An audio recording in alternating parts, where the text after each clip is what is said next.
Hello students, good morning. Today I have come with the next story, that is torch bearers. I am telling you so many stories. These stories are so significant in our lives. These stories play a significant role in shaping our character, our personalities. So you should listen to these stories attentively and you should try to grasp the moral points in these stories. The title of the story is Torch Bearers. What is the meaning of torch bearers? My dear students, today we enjoy the electric lights, but in olden days we have no electric lights, and we use torches in our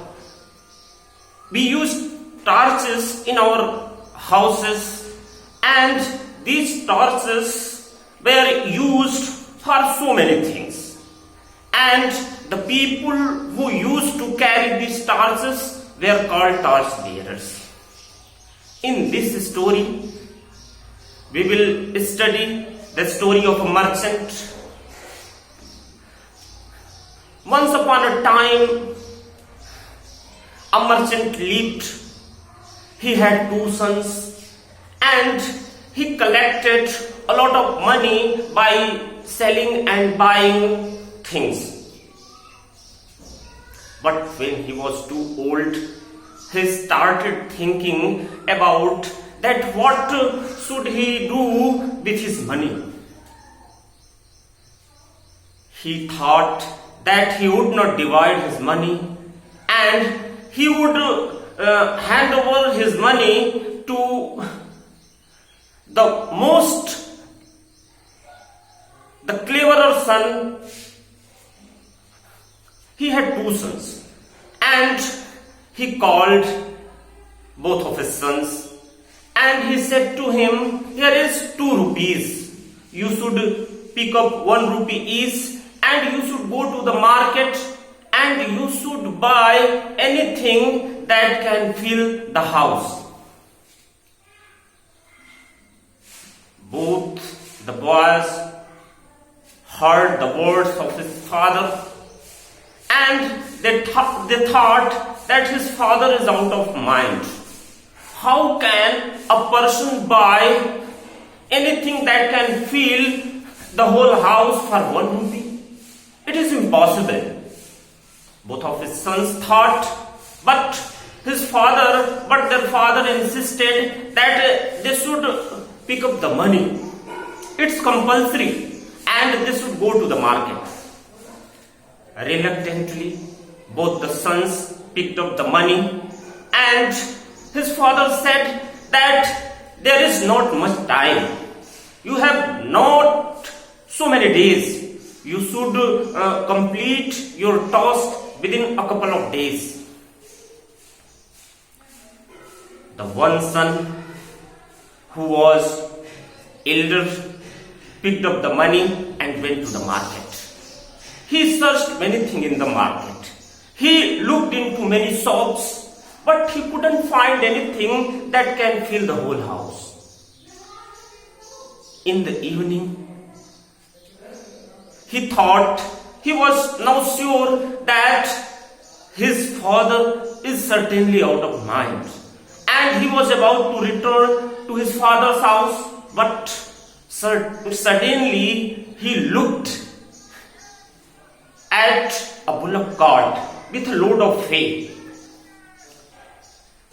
He could see a ray of hope, and he went up to the driver of the bullock cart and asked about the price of the load of hay.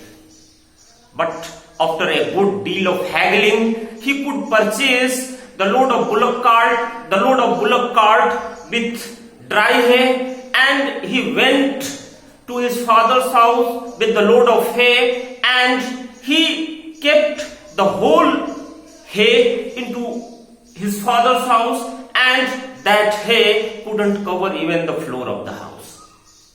So he was dissatisfied. the next son, who didn't go to the market straight, but he sat down, he started thinking what could he purchase with which he could fill the whole house. After some time, an idea struck to his mind, and in the evening he quickly went to the market. He went to the shop of where candles were sold, and he purchased so many candles for 1 rupee. He returned to his father's house quickly, and when there was dark, he put 1 or 2 candles in every room and he lit the candle. When he lit the candle, the whole house was filled with light. The father was so pleased with that son, and he called the son and he said, "I'm so pleased with you, I'm ready to hand over all my properties to you." Now that son was so pleased, so happy. My dear students, this is the story of the merchant. My dear students, today we are studying in our classes, in our schools. We have been given rupees. Some have been given 1 rupee, some 2 rupees, some 3 rupees, some 4 rupees. But what are these rupees? These are our powers, our strength. We have to use these strengths, these powers positively.